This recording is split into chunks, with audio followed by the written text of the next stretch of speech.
started on this week's adventure, make sure to like and subscribe so you never miss any of our adventures.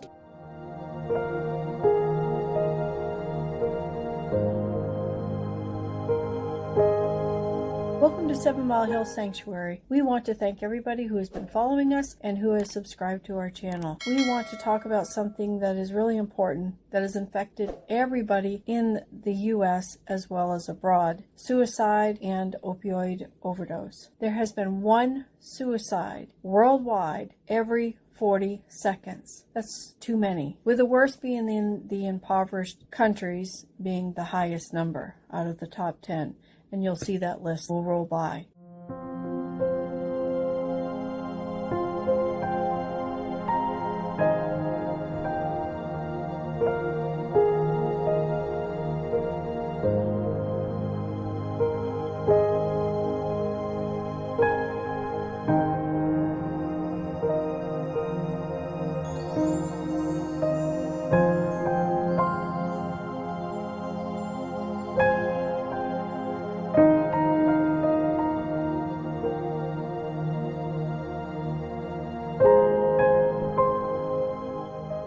The highest in the U.S. alone is Wyoming, Alaska, Montana, and New Mexico. That's one too many lives that are lost. 28 in 100,000 people have died in the U.S. from opioid overdose alone. 105,000 people have died from opioid overdose, which was documented at the end of 2021. 28% higher than it was the year before. Overdose drug-related deaths are the highest in the U.S., with Scotland following close behind us. In the U.S., it's 277 per 1 million people have died from opioid overdose. In Scotland, it's 267, and so forth and so on. That's a lot of lives. That's a lot of souls that have died from the opioid.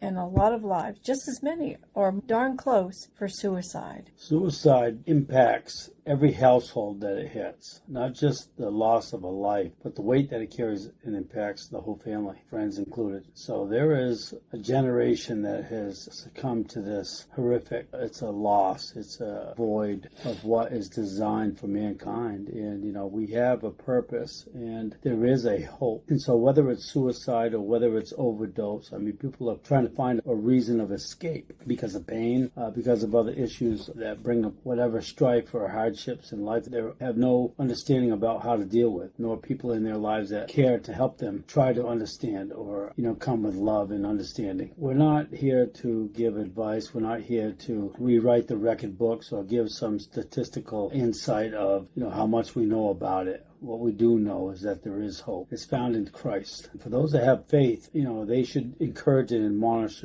one another and love one another, and to spur them on to that hope. Because that's what we're designed to do, is love one another. Those are Jesus' own words. And that's healing, and that's hope, and that's help. Not just for the comforted, the feeble-minded, and not only to tend to the poor and to the needy, but it's also designed to bring forth unity as one. We are one nation under God. And if that is in fact your mindset and heart set, then you should be reaching out. This isn't a message for evangelical or for the royal priesthood or for the children of the Most High, but for mankind to lend a helping hand when it's needed, to reach back and to help those that are in need. Humanitarian work at all. If you can't understand it that, then we need to understand it as this. There are many lives, many souls, as Robin said, that are succumbing to this hardships, and families are impacted by it. And so, we can go forth and say, well, the government's failed us, or whatever we deem as the issue, the reason, let alone trying to find an avenue to pursue to stop it. Prayer is always the first thing I turn to. Many people have tried that and say, well, it doesn't work.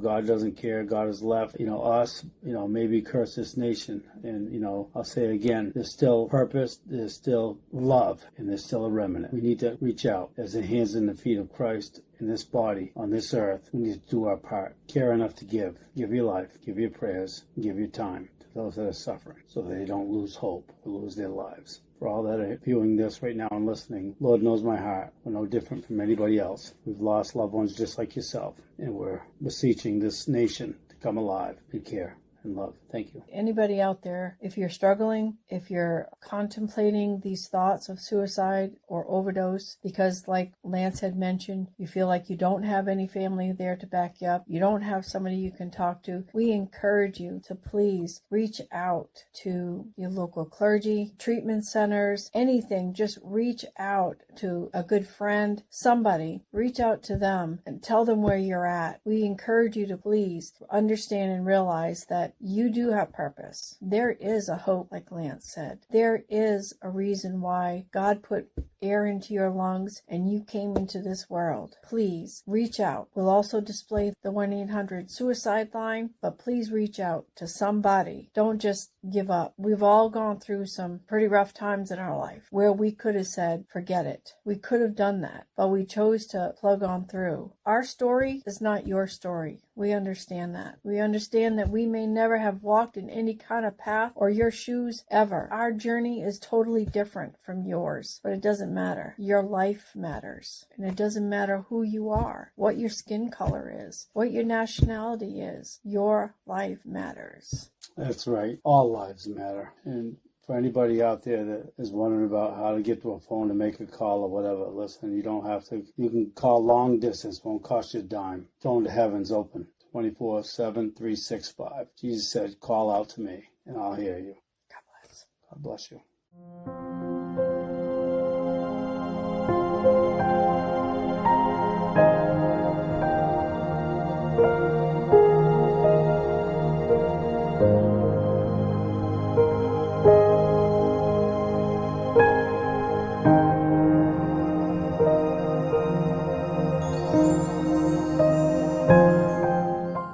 Make sure to like and subscribe so you never miss any of our adventures.